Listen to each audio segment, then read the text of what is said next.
I'm 28 years old and I have just quit my 9 to 5 job.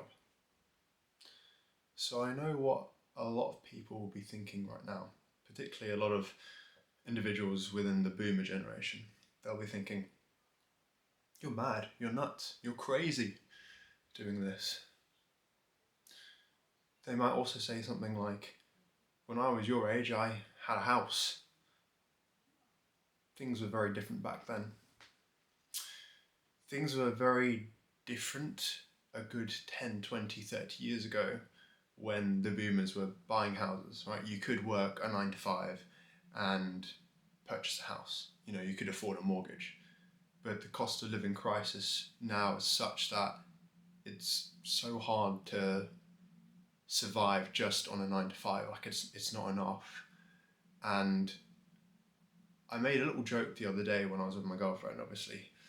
This is not necessarily the way that I feel all the time, but the other day we were outside Westfield and these people approach you to try and get you to donate to a charity.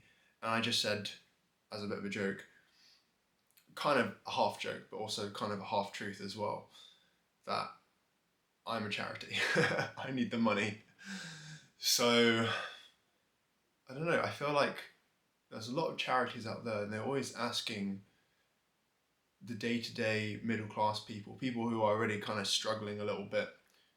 They ask us for money, and I'm like, if I had money, I would give it to you. Like when I'm in a financial position where I can afford to help other people, I will. But right now, I don't expect anyone to help me. I'm gonna do this thing alone.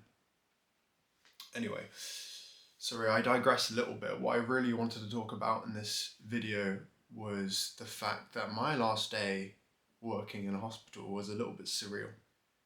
My notice period was 3 months. I handed my notice on the 8th of October, and so my last day was the 24th of December, Christmas Eve. And I have no idea why the notice period is so long. One of my colleagues has theorized that this is to make things hard when you transition to another job, because the 3 month notice period is very awkward, very difficult. I also happen to think that there is an element of, if they make the notice period any shorter, then it's going to be hard to find someone to replace you. Anyway, the last 3 months have been difficult. There have been ups and downs, and times when I had wished that the notice period had been shorter. Anyway, fast forward to my last day, and it was pretty typical. It was busy, back-to-back patients, just like most of my other days, pretty much every other day that I work at the hospital.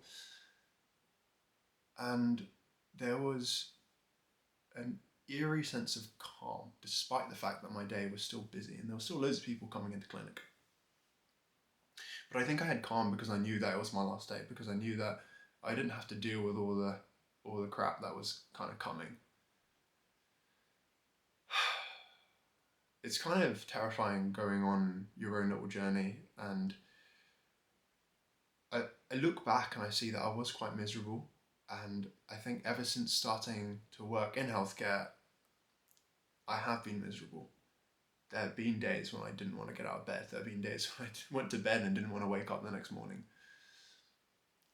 And I thought it was part of the process. And I guess it kind of was, but I thought I had to just endure it for the next 50 years and then I can retire at like 75 or whatever. And, I've earned my retirement. But the thing that I've learned is that life isn't guaranteed. Life is so fragile. People can be fit one moment, physically able-bodied, and the next moment they can be paralyzed from the neck down because they had a car accident, or they fell funny and hit their head, or they had a heart attack literally a week before they could retire. I've heard so many of these crazy stories, and a lot of people ask me, if you're so miserable, why didn't you quit earlier? And I suppose there's this sunken cost fallacy where I've invested X amount of time training to be a physio, and so I may as well just pursue it. And plus I had goals. I think so many people don't make a change in their life even though they're miserable. They sit there and they say, oh, I'm going to quit, oh, I've got to do something else. And they never do. They never make the move, they never make the leap. And I think one of the biggest things for me that made me make the leap into quitting my 9 to 5, into pursuing entrepreneurship and content creation and modeling full time, is the fact that my life was so uncomfortable and I was so miserable that the pain of staying where I was greater than the fear of the unknown, which is where I am now, like in this kind of lonely chapter. My encouragement to you is that if you are in this situation, know that you're not stuck. You can make the leap. Do your research, obviously, and don't do it overnight. You know, you've got to kind of plan for this. You've got to have to think of what your plan is and your deadlines and what you're going to do, and have a rough business plan. For me, I want to make the content creation work, but I also want to give this modeling thing a go, and the modeling really is my trump card. So I'm very grateful and very lucky to have the modeling, because I think if I didn't have the modeling, things would be a lot trickier. It would have taken longer to make the leap. And it's good that I've had a 9 to 5. It's good that I know the value of hard work, because a lot of these people who have just graduated uni, they go straight into content creation and I guess like making YouTube videos and getting paid off ad revenue and selling courses and things. These people will, you know, if their house of cards comes crashing down, they will never know what working a 9 to 5 is like. They won't have employable skills. Whereas I will always have a background in physiotherapy. I can always go back to that.